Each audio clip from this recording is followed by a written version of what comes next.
চিকিৎসকদের সমস্যায় ১০ কোটি লোক খেসারত দেবে কেন? কুনার সরকার। বোমার আঘাতে আহত অর্জুন সিং, পুজোর মুখে ফের উত্তপ্ত জগদ্দল। পূর্ণ কর্মবিরতি থেকে সরে আসছেন চিকিৎসকরা। ১০ ঘন্টার মিটিং শেষে বড়সড় আপডেট।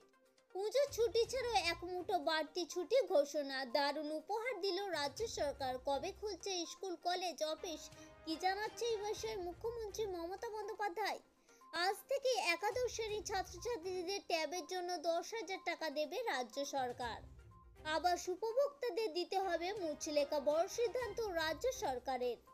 বঙ্গোপসাগরে আজই তৈরি নিম্নচাপ। পুজোর মুখে কাঁপানো বৃষ্টি কোন কোন জেলায়, কি জানাচ্ছে আবহাওয়া দপ্তর? আজকে থাকবে মূলত এই নিয়ে বিস্তারিত আলোচনা।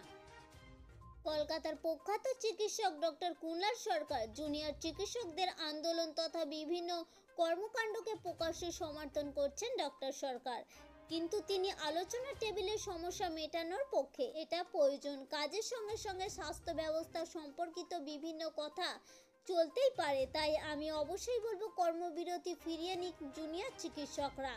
পুজোর মুখেই ফের উত্তপ্ত জগদ্দল। অর্জুন সিং এর বাড়ির সামনে চলল গুলি, বোমাবাজি। বোমার আঘাতে আহত হয়েছে প্রাক্তন সাংসদ, তবে তিনি আপাতত বাড়িতেই আছেন। ঘটনাস্থলে গিয়ে পৌঁছেছেন বিশাল পুলিশ বাহিনী। অর্জুন সিং এর অভিযোগ, পুলিশের সামনেই গুলি, বোমাবাজি চলে।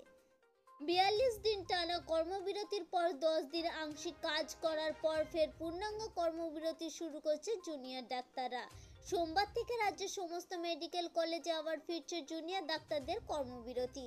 প্রথম দফায় জুনিয়র ডাক্তারদের পূর্ণাঙ্গ কর্মবিরতি সম্পূর্ণ স্থায়ী থাকলেও এবার তা ফের কর্মবিরতি শুরু করার পর তাদের সিদ্ধান্ত পুনর্বিবেচনার জন্য পরামর্শ দিয়েছে সিনিয়র চিকিৎসকদের এক অংশ।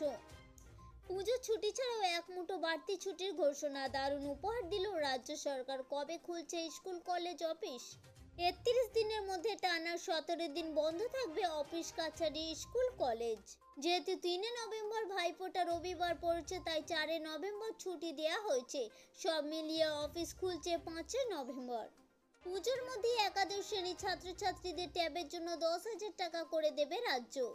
শুক্রবার থেকে শুরু হবে টাকা বিলির কাজ। নবান্নের সূত্রে খবর জানা গিয়েছে, ঈদের পরে চলতি মাসের ২১ তারিখ থেকে রাজ্য জুড়ে শুরু হয়ে যাবে আবাস যোজনার জন্য সমীক্ষা।